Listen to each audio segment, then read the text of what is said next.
Wait, one more. The last VLOOKUP week video. This is tagging on to Excel VLOOKUP to calculate distances using latitude and longitude.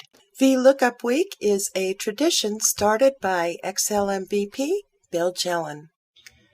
This is a distance chart I created in Excel between airports in New York. The distance between airports was calculated by my getDistance function, which needs latitude and longitude for 2 points and works the same in Excel and in Access.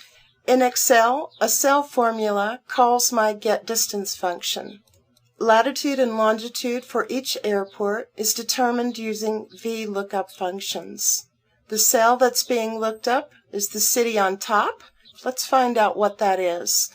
I go to my table. I see that column 5, 1, 2, 3, 4, 5 is latitude and column 6 is longitude. This is a range name on the airport sheet. On this sheet, latitude and longitude are also VLOOKUPs to another sheet with zip code information from the 1999 U.S. Census. In this case, a VLOOKUP equation is wrapped by if error. So if an error message is returned, nothing is displayed in the cell. Airports are listed for the world, but zips are only available in the United States since the data came from the 1999 U.S. Census. VLOOKUP is wrapped in the if error function to suppress error messages when there is no match for a specified state and city. In Excel, getting the formatting exactly as I wanted was easy, as I can see each cell as I do the formatting. The distance of airports closer than 50 miles is displayed in red using conditional formatting. So how would I do the same thing in Access? I'll start by creating a blank Access database. I'll call it VLOOKUP in Access Distances. Now we'll double-click to open it up. I have a blank database with nothing in it. I will use the same zip code reference and list of airports. Both of these tables are available in the Access database you can download from my website. From the ribbon, I click on the External Data tab. I choose Access since I will import the tables from another Access database. I can browse or I can paste my path and then browse. I'll get my airports table and my zip codes table. I see the two tables in my database. I'm going to switch the category of the navigation pane to object type. The airports table shows the airport code, airport name, city, country, and state for all U.S. and Canada.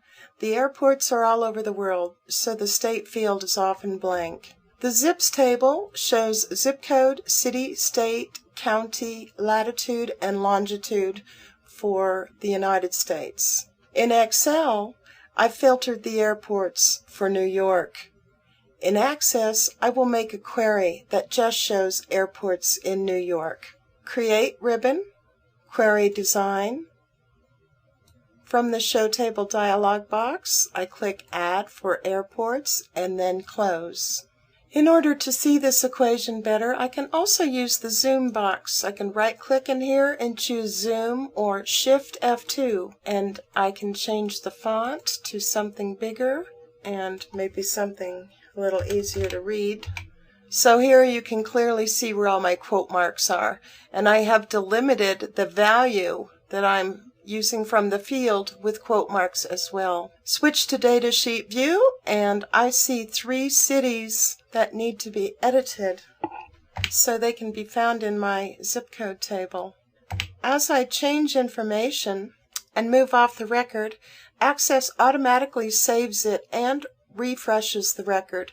I can save by clicking on the pencil myself as well. VLOOKUP gives me the information I want. I could get latitude and longitude the same way. This method, however, does not take advantage of the power that Access gives us to relate data. I'll drag the zips table into the query from the navigation pane, resize the field list so I can see everything. I'll link these tables on city and on state. Now let me take a look at the datasheet view. Here I have an error message because the city field is in two places and I have an equation with city and Access doesn't know where to get it. So I say, okay, I see. I'll fix this. I preface the field name with my table name and then dot and the field name. Since my criteria is coming from airports, I want the city to come from airports also. Now let's look at the datasheet view. And now we have 703 records. We have a lot more records than we want. We can limit these records by grouping them. Click the Totals button. Now we have 19 records again. The problem with this is the zip codes are going to be arbitrary, which you may or may not see in a moment. Instead of getting the zip code from a DLOOKUP, let's see what the zip code is in our zips table. When I run this again, now I'm back to lots of combinations, and as you can see, the DLOOKUP just gets some arbitrary value every time, the first one it comes to. And the zip code field, here I have all the combinations. Well, I want to limit this zip code to just maybe the minimum value. So go back to the design view. I don't need this lookup field anymore, but I will use this criteria. I'm copying it, highlighting it, and pressing copy. Under the zip, in the criteria cell, I'm going to use a dmin and then paste that same criteria I had for DLOOKUP. Look at the datasheet view again. There we go. Now we can see some consistency in our DLOOKUP and dmin, and that is only because my zip codes table happens to be sorted by zip code. So let me go back to the design view of this. I don't need this column. I'll click in the little column header area and press delete. I want also to get latitude and longitude, so I'll just double click those and let me see what the results are here. I see all 19 records. Let me go back to the design view of this. I'm going to do a couple things to speed this up. Instead of grouping by latitude and longitude, I'll just have it take the first value it comes to. Actually, what I think I want is the group bys to go away. Let's take off this totals button. Let's see what we get without it. There are our 19 records. I don't know that we gained any performance. That dmin equation in there really slows things down.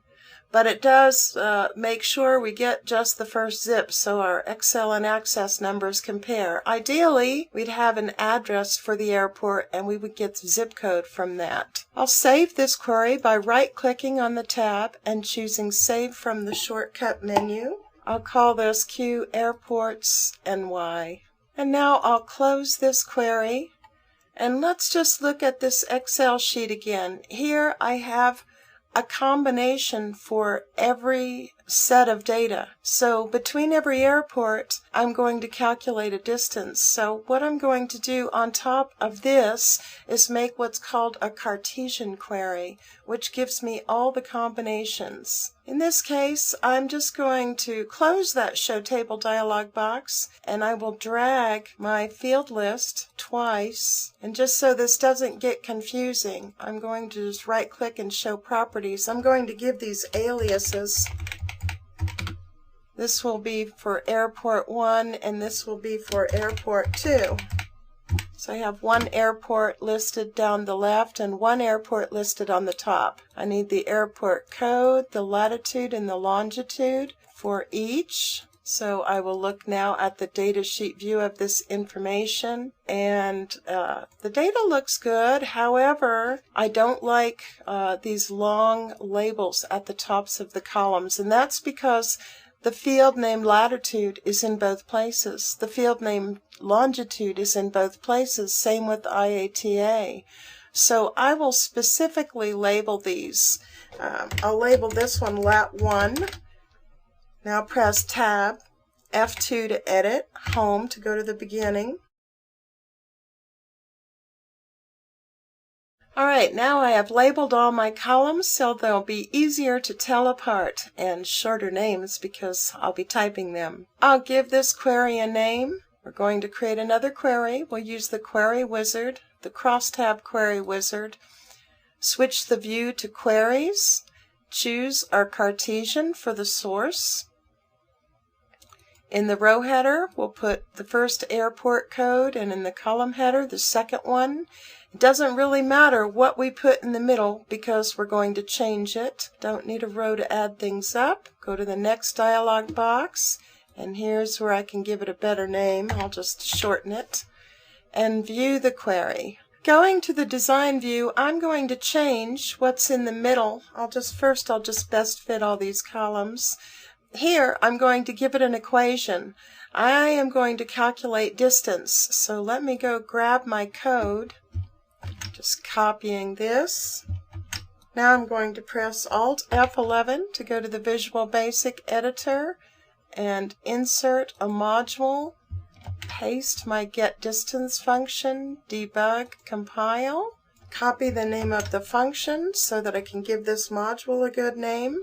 GetDistance needs two sets of coordinates, a latitude and a longitude, and then another latitude and another longitude. And optionally, I could change whether it's reported in statute miles or nautical miles or kilometers, but I will leave it set to the default. So now I save, and my function is ready to use. So in this cell, I'm going to get the distance. Now here is where I had to use a bunch of VLOOKUPs in Excel, but in Access, they're all right here. And I will save this again before I take a look at it. Oh, I don't want to just count these, do I? Let me just go grab the first one. Now I'll save this again. I always like to save everything before I actually look at it. Switch to the datasheet view. Let's see how those compare. A few more decimal places than I've got in Excel, but the numbers look like they are the same. What I can't do with a query is make everything all pretty. I'm going to have to define a report. So rather than changing the format of the numbers here, I'll do it all when I set up a report. Close this. Now I'll select my crosstab. I'm going to go ahead and close these other tables too. I'm going to create just a regular old report, whatever the wizard is going to give me, because I'm going to change it. This is what my report looks like out of the box in Access. I need to format the numbers so they don't show any decimal places. I also need to color the rows, and that's going to be a little tricky because in Excel I could just look at them and say, oh, every fourth one is this dark orange, and I colored them. Then I use the Format Painter a lot also, but in Access I don't see the report until it's done, so I have to think of another way to do it. I can use a hidden control to count the rows, and then I can test to see if I'm on an even row, which will always be white, or an odd row, which will be various different colors. I'm just right-clicking on the tab and choosing Design View. You could also use the View button up here. If you're not in tabs, you can switch views easily here. In Design View, I'm going to collapse this navigation pane, and I'll select all the controls that my imaginary line touches, and first thing, they don't need to be so wide. So I go 0.65 for the width on all of them. Now I'm going to deselect by shift-clicking out these two because the rest, oh no, these are my numbers.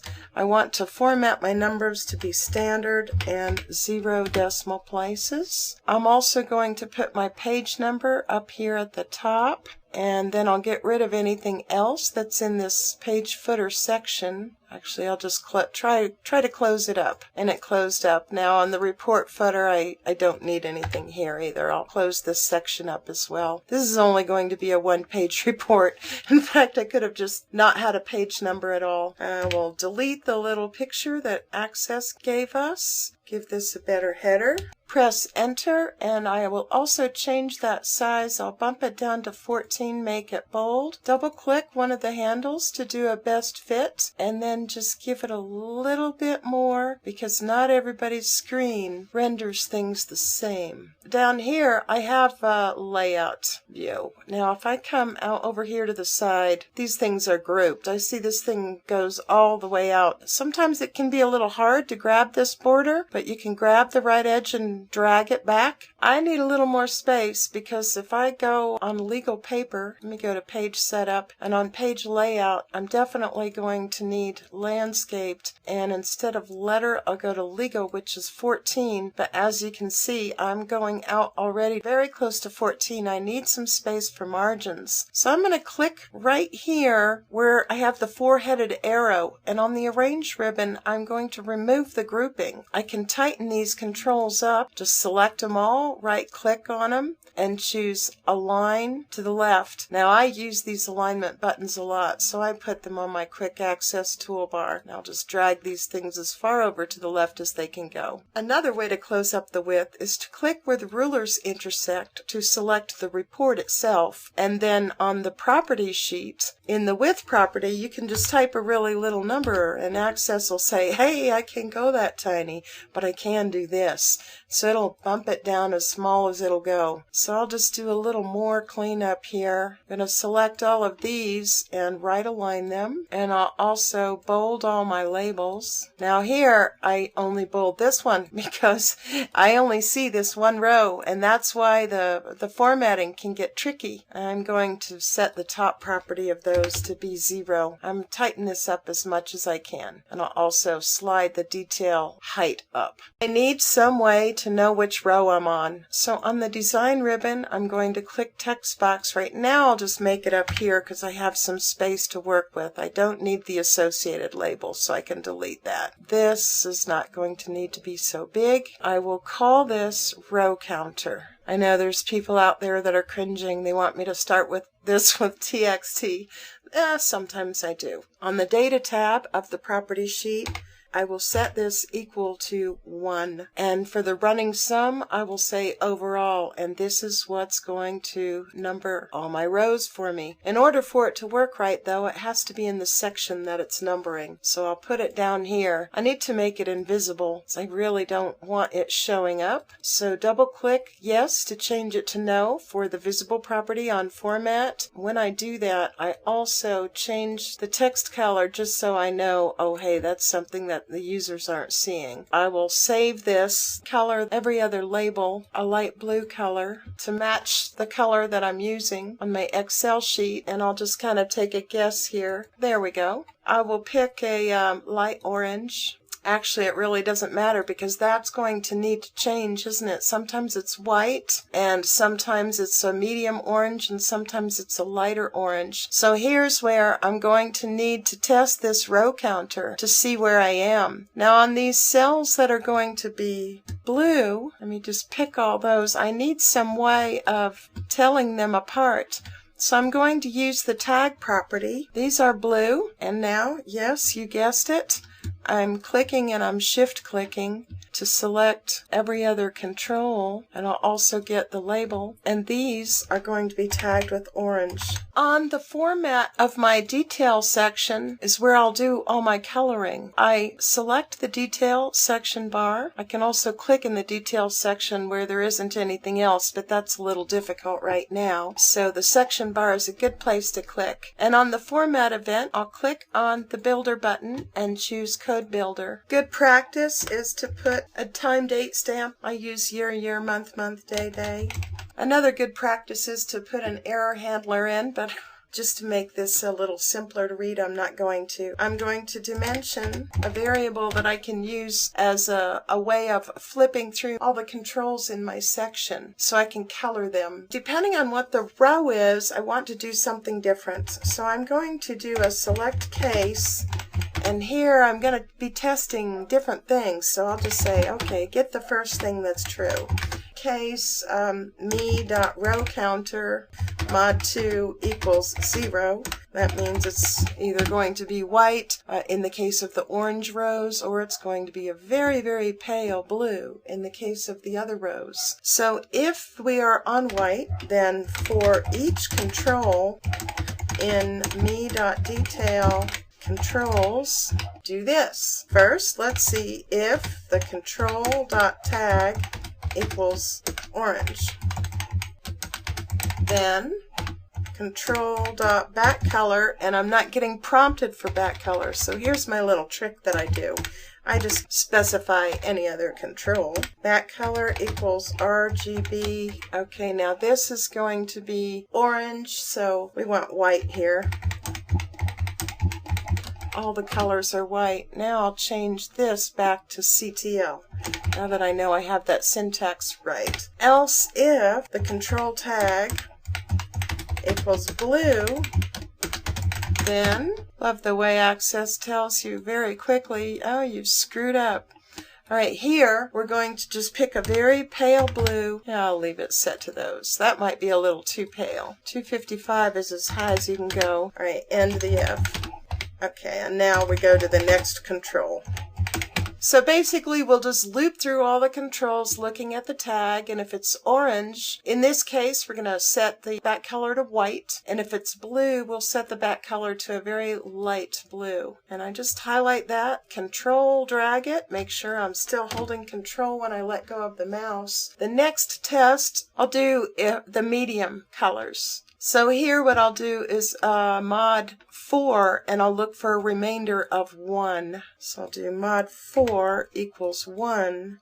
That will be the medium colors. For orange, we'll do 50, 200, 170 here. And then for medium blue, we'll go 168. These are red, green, blue values. 168. I go from 0 to 255, 216, and then 224. There's only one row situation left, so we'll just do a case else here.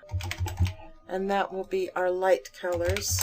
Okay, so light orange is going to be 255, 232, and 218. And here we'll have 200, 230, and 230. Then the other thing we need to do, well, after we end our select, have to balance this like parentheses, is we need to loop through all the controls again and see if we need to make them red. So here I'm just control dragging this code. My test is going to be the control value is less than or equal to 50. Then the control for color is going to be red. So all red, no green, and no blue.